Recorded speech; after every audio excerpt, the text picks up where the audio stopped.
So, ladies and gentlemen, today we are here at the Khoi Nation's first forest, and I'm sitting here with Aghmad Gamieldien, who is a fellow of the leadership program of the Desmond and Leah Tutu Foundation. But Aghmad is also a person of many talents. So, and today what we're going to do is we're going to go through those various talents and the journey that have led you to this beautiful forest that you have started. So, without any kind of further ado, I want to welcome you. Welcome, Aghmad. Thank you, Jacob. All right, so let's start. Let's get into it. Tell me a little bit more about yourself, man. Like you say, my name is Aghmad, and I'm a forest maker. I'm from Cape Town, South Africa, and I grew up here and in other parts of the world also. I think that helped to shape me who I am today. So before you got into forest making and Mzansi Organics, let's talk about your life before 2020. So you studied international relations, you have a master's degree in justice, human rights and rule of law. This is the question, while going all over the internet, finding out who's this dude that I almost think I know all of my life, who is this particular dude, why your first choice was international relations and human rights? I had a long time to think what I wanted to study, and I went to university, I would say a bit late. At the age of 25, I started Stellenbosch University with my degree. And before I even started my degree, I traveled quite a bit, and during that time to really think and realize what it is I want to do, where I enjoy to see myself. And I'm a big advocate for peace and international relations, and my love for people seemed like the right thing for me to study at the time. It was a focus on history, politics, and German as a foreign language in my bachelor. You've been quite abroad a lot during this particular period. So I know that's not one of the questions that I sent you, but what is one of the biggest takeaway being abroad, and whenever you come back, the kind of view that you have of South Africa? Yeah, I think I feel very fortunate to have taken a step back from South Africa and to always have a chance to come back also to Cape Town. And without a doubt, it's really the outstanding beauty, the diversity that we have in cultures and also in flora and fauna that I find very, very unique, and just the makeup of Cape Town, of how the mountains and the ocean and the green and the dryness on the other side. It's a great, the beauty is always what makes me feel extra grateful when I come back that I'm from here. We eat animals. We eat plants. Yes. And it seems that like plants and animals doesn't have any rights. Do they have rights? Let me first start with that question. Do plants, the question really comes from your studies of human rights and the protection of humans. Yes. But there's later on a movement away from it towards forest making and nature conservation. Yes. So Okay. that's the context of the question. That is where I'm going with the question. So the first thing is that there's this big thing about we have to protect the rights of humans. Yes. But all over the world, species are getting extinct. Yes. So let me ask you this question straightforward. Do plants and animals supposed to have rights? Just coming from, how could I maybe tie it in with what got me to where I am today. For me, I was very concerned about very supportive of the social impacts that these forests have, that climate action has, that has on our transition in South Africa, because we're still dealing a lot with our past. And with dealing our past, some parts of justices have been, so to say, left out in our transformation. Yes, we received our great civil and political rights, and we have one of the best constitutions in the world, and all these positive things where everybody can vote now, etc. But other things in our in our transition maybe has been left out, and something like why I believe so strongly in forests and having forests in urban spaces is how I see the gap of the ecological justice of trying to bring forests closer to people where there are no forests. Because in the past, being disconnected from the earth and disconnected from the land has been a long process over 200-300 years in this country, in this city of Cape Town, where people have become disconnected from the land, from the soil through years of colonization, apartheid, or even capitalism. People have become disconnected with the earth and with the soil. So within ecological justice, or the attempt, what we want to do is we want to reconnect people to the earth, to the soil, this relationship that was broken down and destroyed through these years of disturbances. And this is what we aim to do through creating forests and promoting sustainability and climate action, to create that awareness and mindfulness of our custodianship over the land, and also to reconnect that relationship with the earth that has been missing over the last decades for many people. I like your concept, ecological justice, and I think that is where I wanted to go with ecological justice.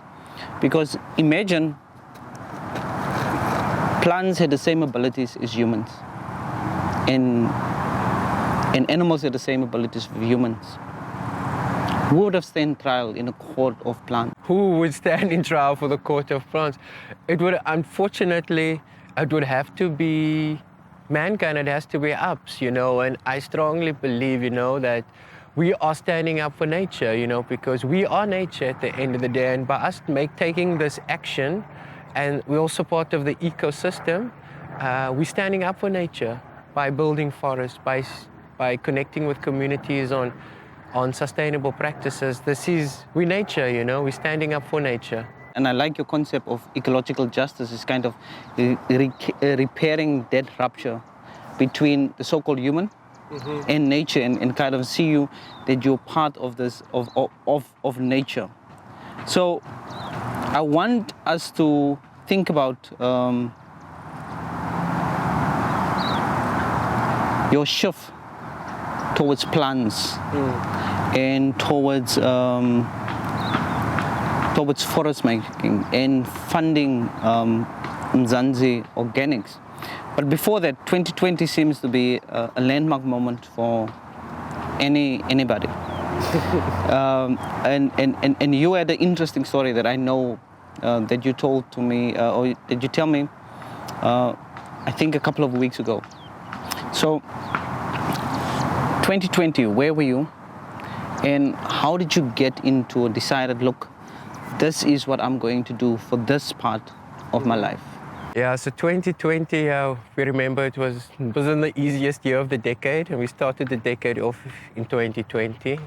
And I was in Switzerland at the time in 2020, and before the hard lockdown, I came to some realization that it's time for me to go home, and I didn't want to get caught up with the lockdown in the direction that the world was turning, with so much uncertainty. And during lockdown, I came back to South Africa, to Cape Town, to go into lockdown with my mother, with my family.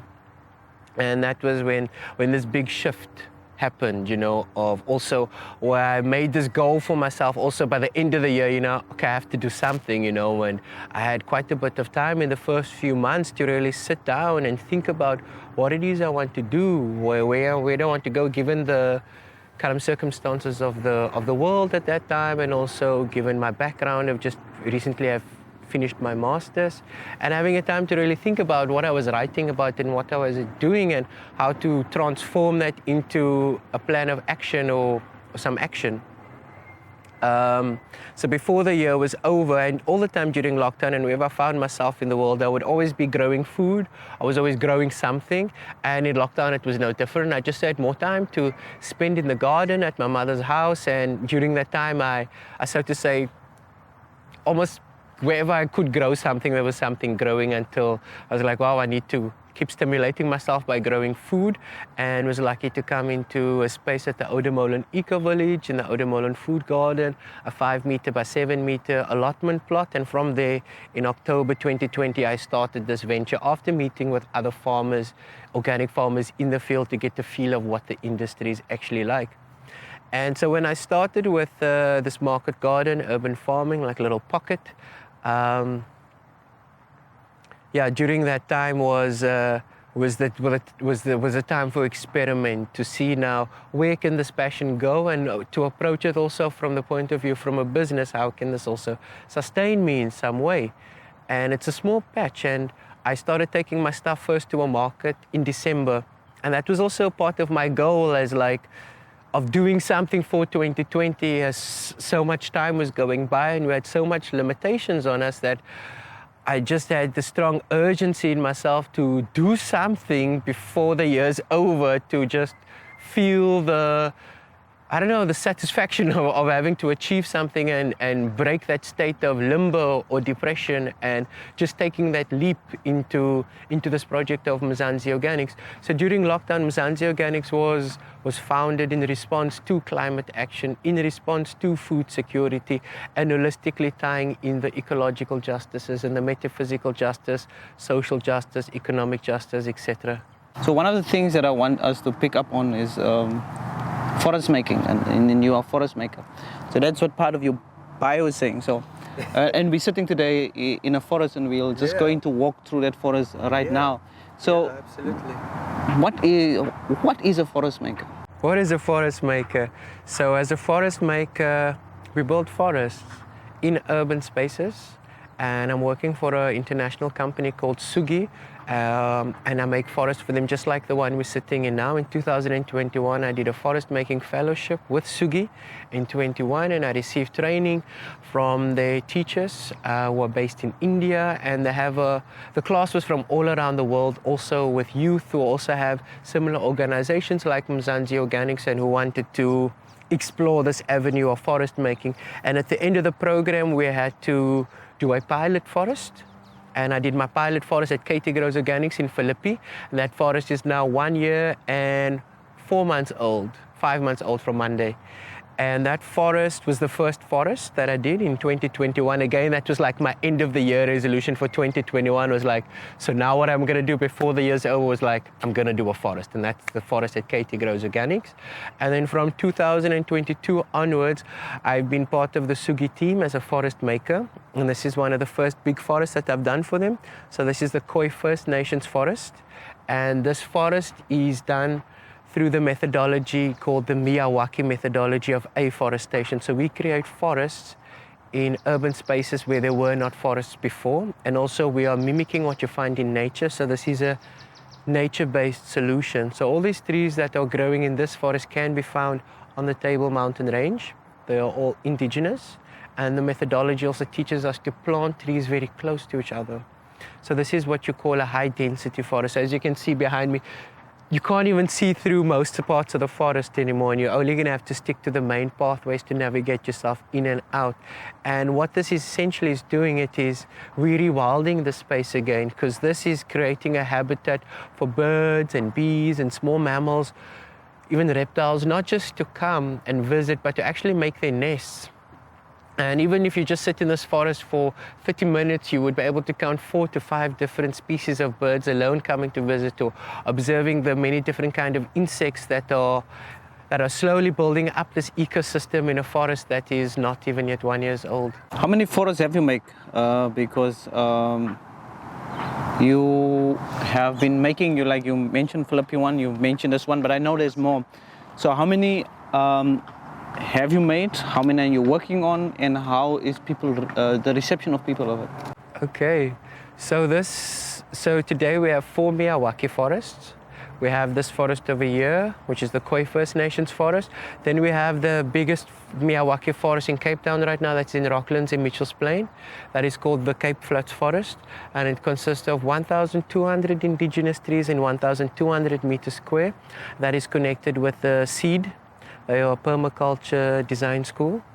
And we also have a forest, a Miyawaki forest in Buka up at Scotches Kloof Primary, and that's 100 trees in 25 meters square.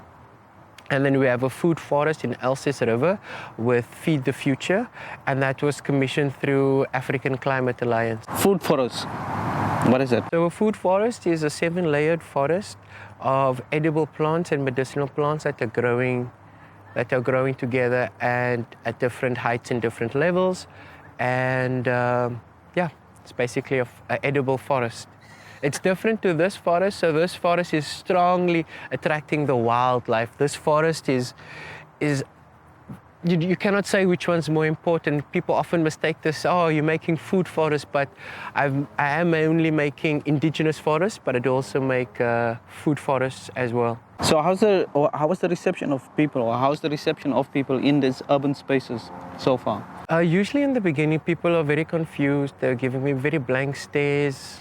But usually when I pitch the right person or the principal and we get the ball rolling and getting more of the stakeholders involved at the school, like the school children or the custodians that will be of the forest, activating them from the beginning through the process until the end is usually where we start to build the momentum. Because after we have established the forest, it becomes the responsibility of the community to look after the forest. And of course, we'll check in every few months, but the main responsibility of the watering and the mulching, and it's really during that implementation process is so to say the art of getting them activated and to fall in love with the forest and of what they're doing and to understand why we're doing what we are doing.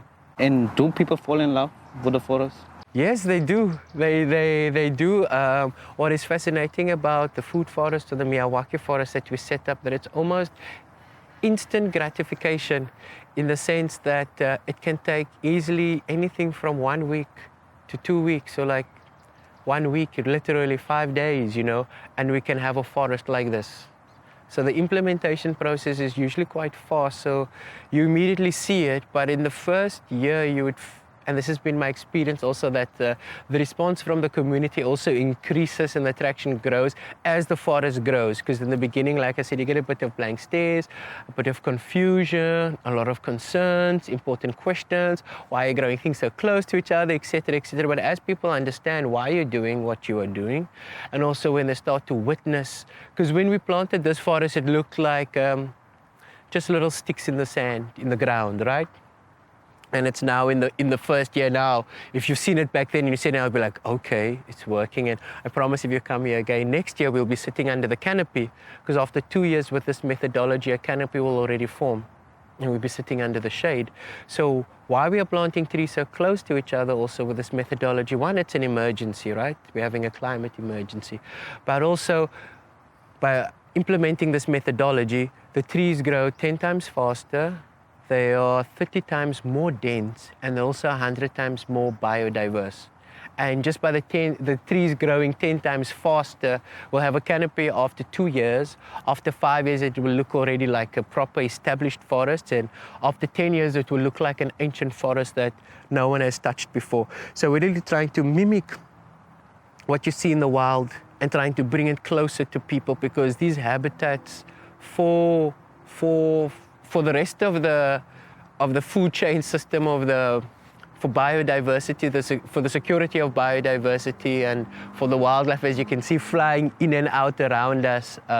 This is for them, for the security of the ecology. I must say it's been amazing just sitting here. The sun, even though I sweat a little bit, the sun, I just needed vitamin D. We're transitioning in Cape Town to winter. So the sun is not too hot, but then it just rain and suddenly all of the insects is out. So you can feel that the space is alive. Literally, you can feel that the space is alive, and I love it. So my next question is, how do you grow it? Do you grow it from seed, or do you take seedlings? Good question. So we first make a survey, which is important, by visiting the indigenous forest and to survey what is growing. So once we have our species list, we go out and we procure it. So this is from what we could procure from what we saw out there. The species list is much longer. Here are 17 species in this forest specifically. And these trees, we got it from from outside of Cape Town, from nurseries outside of Cape Town that are stocking indigenous trees. And in the implementation process, we also had to do some engineering of the soil because the soil was a bit loamy sand. So we had an excavator machine come in, a digger loader, who helped us to dig in our design the 200 square meters. We got them to dig out 1 meter deep and putting the soil on one side. And then we mixed the top layer of the soil with clay and manure and composts, and we mixed that together, and then we replaced it back into the ground. So the soil has been a little bit engineered so these trees would have a better chance of survival. And before we planted the trees, we also introduced indigenous microbes to the soil by really drenching in the site full of indigenous microbes before planting it, because that's where the life really starts, is from the soil. And I'm just fascinating by the methodology, how you take off the topsoil, thinking about indigenous microbes that needs to go into the soil. So there's a whole micro ecosystem that you guys are also mindful to, and then engineering it from the ground up. So this, it doesn't just happen by accident. It's not just putting a plant in it's carefully thought through. Yes. And this methodology was developed from the 1970s in Japan by Dr. Akira Miyawaki. And he's an ecologist, or was an ecologist and botanist. And it's his methodology, and so it's through trial and error and practice and implementation through his work that also inspired many other people around the world, and companies, individuals and organizations to bring this methodology more forward to the mainstream, so to say, and that's what it's gradually happening. And so within the network with Sugi as well, we are a network of many different forest makers from all the continents in the world. There's someone making forests just like this, but of course based off the indigenous trees species that are found in their area. Where would you like to start your next forest? Because before you say Cape Town, the one thing that I said, there's many parts of South Africa. Yes. A lot of indigenous. So if you have to choose kind of the final bang going out, which is the one kind of that you want to do? Bucket list. Bucket list, I think like for my bucket list is like generally, and I've had this fascination for a few years when I would be driving around Cape Town, and especially whenever I see a blank patch of land, that is where my imagination goes. So it's like for bucket list, it's like wherever there's a blank piece of land where it can benefit the greater community, that is like literally where I visualize to see a green pocket, a green oasis, a thriving forest, a thriving ecosystem that is accessible to people as well. So now let's jump into Mzansi Organics. What is it? What products does it offer? And what can people get from Mzansi Organics? Yeah, so one of the services that we do offers forest making, and we also have a range of plant-based foods. So we grow basil, coriander, and rockets, and we process that into a plant-based pesto that we sell online and through the food club hubs found around Cape Town. And so that is a part of our range, of the plant-based food range. We also have a hummus with bergknoffel, a very specific kind of garlic that's endemic to Cape Town. And we also have seeds for sale, so we harvest seeds and we save our seeds, and we also package them to resell them. We also offer services such as consultation and garden implementations and private workshops as well that we customize for groups. Yeah, we're experimenting slowly also with the hair and body range as well, with shea butter and beeswax, and that's something that we hope to get out there in this year. Do you guys do team building? Team building, yes, that is one of the services that we can offer in the form of gardening, setting up a garden, whether it's a no-dig garden or refurbishing a current garden, and it's a great way to get people in a team together, supportive of a project like this, because it's something that becomes, so to say, a a work in progress, because we cannot just plant and walk away. We have to come back, we have to water, etc., etc. So coming out to sites where there are spaces available, whether it's companies, schools, or businesses, and designing a workshop tailored for the group around the themes that they are interested in related to sustainability, and from there setting up a garden in a team building atmosphere. How can people get in touch with you? So people can get in touch with me via Instagram or TikTok, and the handle is @Mzansi Organics. Thank you. And